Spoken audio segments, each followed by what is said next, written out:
You're listening to The Rule of Law, the educational podcast sponsored by All Rise, where we focus on the intersection of law, technology, and storytelling. And now, here's your host, Lauren Round. Welcome to Rule of Law. In today's episode, we sit down with John Campisi, reporter on the Business of Law and Innovation beat with ALM. We discuss how private investment is changing the business of law, the growing role of MSOs in law firms, and what John is hearing behind the scenes about the future of the legal practice. John, welcome to the podcast. Where are you recording from? Thank you so much for having me. I am based in suburban Philadelphia in southeastern Pennsylvania. Philly. All right. Well, welcome. We always start the show with an icebreaker just to get to know you a little bit. So your icebreaker question is, if you had to move abroad, what country would you move to and why? Yeah. So my first go-to would probably to say Canada, given the proximity to the US, wouldn't be super far. There wouldn't be a major language barrier outside of Quebec province.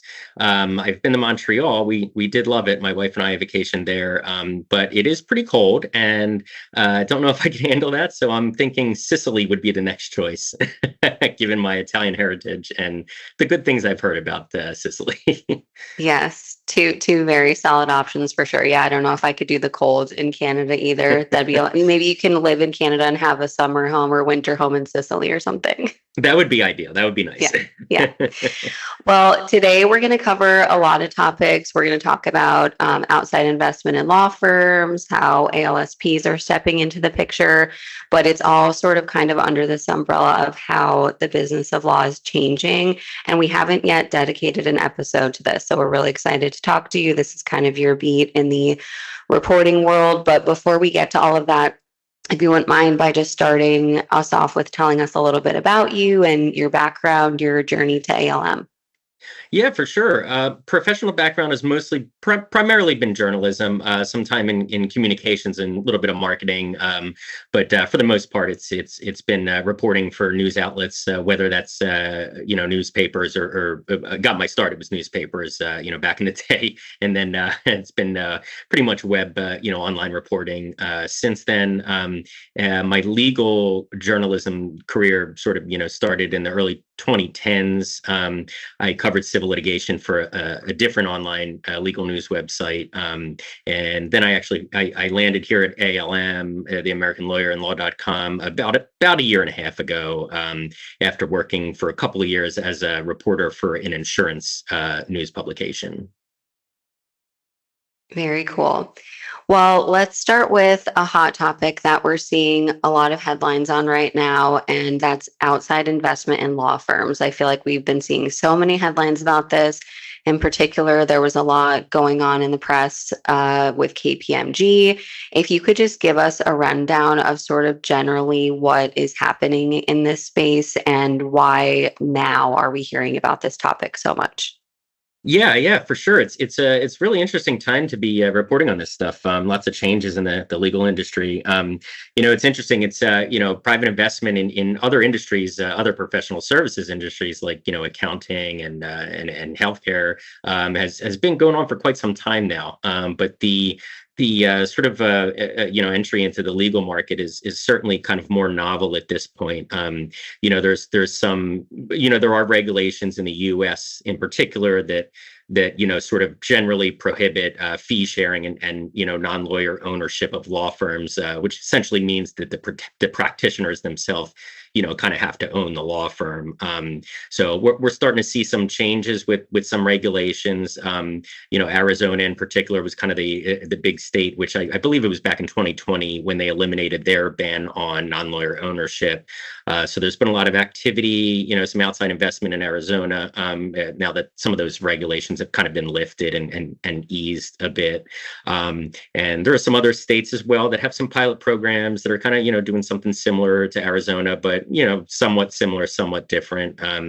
But it's certainly been, a situation where more law firms do seem to be saying, somewhat privately to me, but also, there's been a couple of, public announcements where, firms are kind of being a little bit more open to the outside investment, given just escalating costs of doing business, which we've seen it's get more expensive to hire top tier talent. Artificial intelligence kind of coming into the picture has been huge, in the legal industry right now, and obviously these things cost money. So firms are kind of just like I think, I mean, as far as I understand, they're just kind of showing more of a willingness. They're being a little bit more open to kind of look outside the box, and I think that this kind of falls within that sort of outside the box perspective. So yeah, that's kind of where we're at.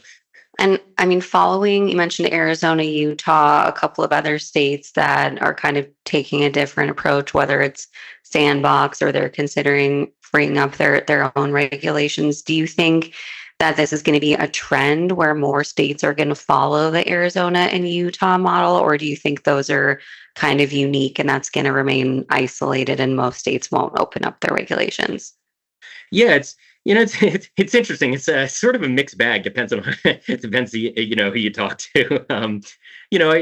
I think for the most part, some sources that I've spoken with, they do think that this is going to become somewhat of a trend. Who knows how large that'll actually grow or how many states will actually kind of adopt this. But it does sound like that it's somewhat of a trend in the sense that we've seen some other states, like most recently, I think I reported on Tennessee. The Tennessee state Supreme Court said they were soliciting public comment, period, for to see if they could, possibly, if people would be interested in that state, opening up to non-lawyer ownership. So that kind of is the latest one. Tennessee is interesting because it kind of would be the outside of Washington, D.C., which also kind of has its own, sort of unique program. Tennessee would really kind of be the first on the East Coast, because, we've seen Washington State with the pilot program, we've seen Utah's regulatory sandbox, and we've seen Arizona's, sort of permanent rule change. But the Tennessee, could be interesting if that actually materializes. But, at this point, they're just taking public comment, it sounds like, the last I heard. And so, it sort of just remains in limbo, I think, at this point. But from the folks I've talked to, it does sound like, it's kind of, it's probably going to be moving in the direction of a little bit of a trend, but whether or not it's going to be a ton of states or just, a handful kind of remains to be seen, I think. Yeah. And I mean, if I was a state regulator, legislator, I would be kind of waiting to see what happens before I wanted to make a move, because this is kind of an experiment. I mean, we don't know what's going to happen exactly in these states that have moved this way. So I think maybe states are sort of in the wait and see mode. I did want to ask you about kind of the ethics side of this outside investment, because if you look at other industries, like you mentioned, finance, or even in, traditionally in business, taking on outside investment, there's this idea that all of a sudden you have these different interests from different stakeholders, right? Because you are taking their investment, you have to sort of be sensitive to that. They have sort of either an overt or maybe, below the surface concerns that you have to be sensitive to. And I mean, in your reporting, are people concerned about this ethics side of things, about non-lawyer ownership? Are these sort of valid concerns, or do you think that's kind of overblown? What are you hearing from folks? Yeah, it's interesting. It kind of a mixed bag, but I think for the most part, as far as I understand, it doesn't sound like it's hugely problematic from an ethical standpoint, because the way that it's done in the U.S. right now, and of course, outside of Arizona, which opened up to non-lawyer ownership, like we talked about previously, but mainly in the U.S., the way that private equity would be able to come into the industry, the legal industry, is the law firm would actually have to create something, and it's called an MSO. Essentially, it's management services organization. Sometimes you'll see managed service organizations. It kind of synonymous terms. But basically, what the MSO is it's a separate legal entity. Most likely, I think most of them are usually LLCs, I believe. And what it is it's sort of the non-practice of law functions of a law firm. So the business functions, the HR, the marketing and media relations, the technology, all these sort of like functions that are related to the business, but not necessarily not the practice of law. So by creating these separate legal entities, the PE firms are able to invest directly into the MSO, thereby mostly eliminating any kind of ethical concerns because they're not actually investing in the legal practice side of things, if that makes sense. So it does sound like the MSO structure is the kind of go-to right now for like as far as how law firms are able to take on private equity. That seems to be again, at least in the U.S. It's a little bit different in the U.K., which liberalized its rules around non-lawyer ownership some years ago. So that they kind of it's a little bit of a different situation in the UK, but at least in the US, it seems like these MSOs are kind of, helping to kind of ease those ethical concerns a bit, since it's really just back office operations that are being handled through the MSO side of things, and you're not having a lawyer who's offering legal advice, have to worry about, taking money and then, somehow that being an ethical issue, so I think that's kind of what we're seeing at this point, is to my understanding. Okay. Yeah. And I mean, at least on paper, that makes a ton of sense just from also the practical side of things, because it seems like MSOs take on all of these tasks, administrative and otherwise, that lawyers are just not trained to do. They're trained to practice law, and they're Right. never trained to do business development, bookkeeping, marketing, all of these other things that you have to do. So I think on paper, that makes a lot of sense. Yeah, and I Um, think if I can, I'm just going yeah. to just throw this out there, but I think it's one of those things where you can look to some of these other industries like accounting and healthcare, which in which private equity has had more of a presence over the years, because obviously those are professional services industries as well, right? So you have doctors, which obviously you don't want to compromise their ethics. I mean they have to be making sure that they're focused on the patient and not and then on accounting, you have the fiduciary responsibilities to your clients and that sort of thing. So I think it's probably smart to look to these other industries to say like, hey, is it working there? How is it working? How can that be kind of extrapolated to the legal industry? And I think that probably would probably help ease some concerns amongst lawyers who are a little bit worried about this because it's so novel and so new, at least in this industry. Yeah, for sure. Um, uh, on these two topics, the outside investment and the MSO, generally we hear about this in the context of big law. But do you think allowing more investment in law firms, whether it's, through the MSO model or otherwise, do you think there's any opportunity there for sort of small and mid-sized firms, or right now are we really just talking about big law? Yeah, it's a great question, Lauren. It's interesting because I think it's a mixed bag. I think it's a little bit of both. I think from the standpoint of the smaller, the kind of middle-sized, law firms, I think in that situation, at least from a couple of other a couple of lawyers who I've interviewed, the MSO what it can do is it could actually help with succession planning, legacy planning, because of the prohibition on non-lawyer ownership of law firms. If you have a small firm and they want to pass it down to maybe an heir, to somebody who's a non-lawyer, to maybe a non-lawyer employee or something like that. Right now it's you really can't you kind of can't do that because of the prohibition with regard to who can own law firms. So I think in that case, it's interesting because the MSO would be able to be then, passed down, to somebody else who might not be a lawyer. And, obviously that eliminates some concern around, we've heard issues with succession planning, I mean, I think it's a topic that's been reported on, with lawyers having, difficulty just, planning for the future, what's going to happen with the firm, down the road after they retire. So I think in that case, it sounds interesting. It sounds like an interesting way that smaller firms maybe could take advantage of this. But at the same time, I think we're hearing more chatter, in big law as well. Because I mentioned, especially, from the people I've talked to, I mean, artificial intelligence is the big sort of expense, the real big expense right now. And I think, it's enticing to firms to say, like, they might not have a lot of money. A lot of firms don't retain a ton of earnings after, profits are distributed, annually. And, it's a situation where, it might be enticing, the big law firm, they might say, hey, we need this money.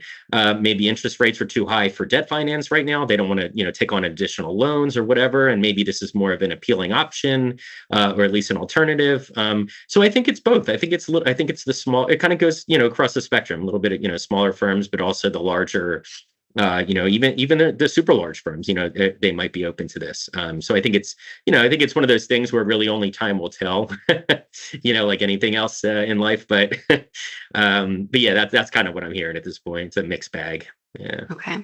And I mean, I'm sure as we learn more about how this model is going to work, like you said, there's a lot of learnings that we can take from the healthcare industry, but it's kind of still new in the legal industry. I'm sure these companies that are supporting MSOs are going to try to figure out business models to support firms of all sizes. That's in their business interest. So deploying new software technology can disrupt familiar workflows and processes, and it often comes with a steep learning curve for the employees in your law firm. We get it, but it doesn't have to be that way. All Rise is a comprehensive law practice management system deeply integrated with the Microsoft tools and technology you're already familiar with. So no steep learning curve is required.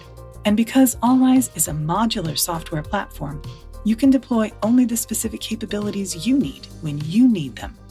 Your choice. If you want to streamline internal operations, boost staff productivity, and deliver superior client service, then take a close look at the AI-powered All Rise platform. It's time to experience software innovation that enables practice excellence.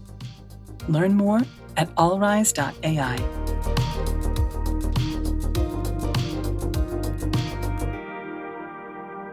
all of that being said, with everything that's happening in Arizona and Utah and kind of this model of private investment that we're starting to experiment with, at least in the US, do you see this as kind of being a turning point in the core identity of law firms, or do you kind of see these trends or changes as sort of changes around the edges, but the core law firm model is going to stick around for a while? Yeah, that's a great question, Lauren. I do think we're at a turning point, in the legal industry, between these various, I guess, innovations or different ways of doing business. Between Arizona, Utah, and some of these states opening up the legal market to innovative, type non-traditional service, models. The continued growth of the ALSP market, ALSP market. It definitely seems like the industry, in the next few years is poised to look a little differently than it has in the past. The legal industry is at an interesting inflection point because in the past, it was looked at as more of a profession, a professional advice, and now they've really, these law firms have really turned into businesses. They're essentially big businesses. I do think that the writing's on the wall. I do think it's pretty clear that the industry is in the midst of some major changes. That some self-implemented and others just a result of a changing regulatory and landscape and legislative environment. I think that 3 to 5 years down the road from now, as far as the folks who I've interviewed do seem to think that things are going to look quite different. But then at the same time, it's super hard to make solid predictions given a lot of unknown risks, general uncertainties, any kind of political risks. I mean, we saw what happened with the Trump administration with big law, with all of that going on. We did a lot of reporting on that. I mean, there's these sort of unknowns that could kind of crop up at any time, and sometimes it's hard to plan for all the risks. So I do think I think it's changing. I think that, to what extent we're not entirely sure, but it definitely sounds like, this industry is going to look different 3 to 5 years from now than it has in the past, as far as I understand. Okay. And on that note, I know you just said it's hard to predict, but we always like to close out with sort of a crystal ball question looking into the future, and we won't hold you to it, but I'm just curious to get your off the cuff thoughts. If you had to predict sort of the most common law firm structure in 10 years, what is that going to look like? Is it partnerships, really strong MSOs, all investor backed, or is it something new that we haven't even thought about yet? You know, I think it's probably, a mix. And again, like I said, I said, it's hard to predict, exactly, 10 years out what the legal industry might look like, sort of, just in a general sense. I would venture to guess we'll see more MSOs created, from people I've interviewed, sources I've spoken with. I do think we're going to see more of that happening. I do think we're going to see additional interest in taking on private equity, as a way to help beef up working capital, for law firms. I think there's going to be a continued focus on the implementation of technology, specifically generative AI technology, within law firm settings. I do think we're going to see more, AI type, more focus, I guess, on AI within the business of law. And I do think that is something that a lot of people are saying, is kind of, coming down the horizon. That's going to be, sort of a real changing point, for the industry.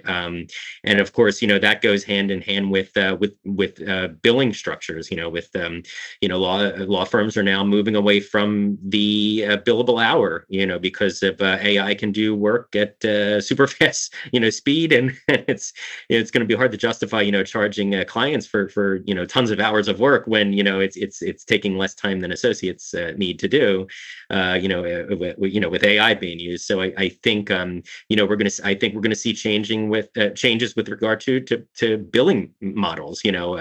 Maybe more of a focus on alternative fee arrangements, or other flat fee, or what they call, like, I think, value-based or project-based billing. From folks I've talked to, it sounds like we might see more of that, coming down the road, and kind of, related to the adoption of AI and its use. But I definitely think that there's some changes on the horizon, and billing is definitely going to be one of them. Yeah, I think that's kind of what we're seeing at this point. Yeah. Yeah, that's such a good point, and that about billing, and that's very consistent with what we've been hearing really across the board. We've had a couple of episodes about the changing billing structure and kind of alternatives out there for attorneys. And more recently, I've been hearing a lot of the pressure on the billable hours actually coming from clients, because they know that their attorneys are using AI. And so they're saying, why am I paying for all of these hours when I know you're using AI? Like, at a minimum, be transparent with what you're billing. So I think like you said, we're going to see a lot more pressure there. Yeah, for sure. And it's kind of funny, because I've also, on the same token, on the flip side, I have spoken with some law firm leaders big law firm leaders, who say, clients, want the AFA, they want to go the AFA route, but when push comes to shove, they fall back and say, no, just let's just do hourly billing. I'm familiar with it. I'm used to it. It's hard to change, so I think it's a mixed bag, at this point, but. Yeah. And it really is, I mean, turning a ship, because the billable hour has been in place since the beginning of time. And like you said, especially partners in big law, that is all they've ever done. So to change that is a huge shift. But I think we're seeing more and more that, whether they do it voluntarily or involuntarily, the change is coming. So, well, Yeah. thank you so much, John, for all of your insights. What is the best way for our listeners to get in touch with you, follow you, and learn more about your work? Yeah, no, thanks for having me on today, Lauren. This was a great discussion, and a lot of interesting stuff happening now. So this was, I appreciate the time. Yes, so I primarily work for, I work for law.com. I work specifically for the American Lawyer publication within our news group. And I'm on the Business of Law desk, and I am, more specifically, I'm on the innovation beat. So if folks want to, readers want to go to law.com and just look under the Business of Law tab, that's primarily, what I report on those types of issues, and because I'm on the innovation beat, I, write a lot about these various things like ALSPs and AI and different things like that. So litigation funding is another big topic that I know we didn't talk too much about, but I definitely been, staying on top of third-party litigation funding. That's been a big topic of reporting lately. But yeah, American Lawyer and law.com. And this was great. Thanks for thanks for taking the time and having me on. Yes, pleasure. All right. Take care, John. Thank you. Thank you. Thanks, Lauren. Take care. Thanks for listening, and join us again for another Rule of Law podcast from All Rise.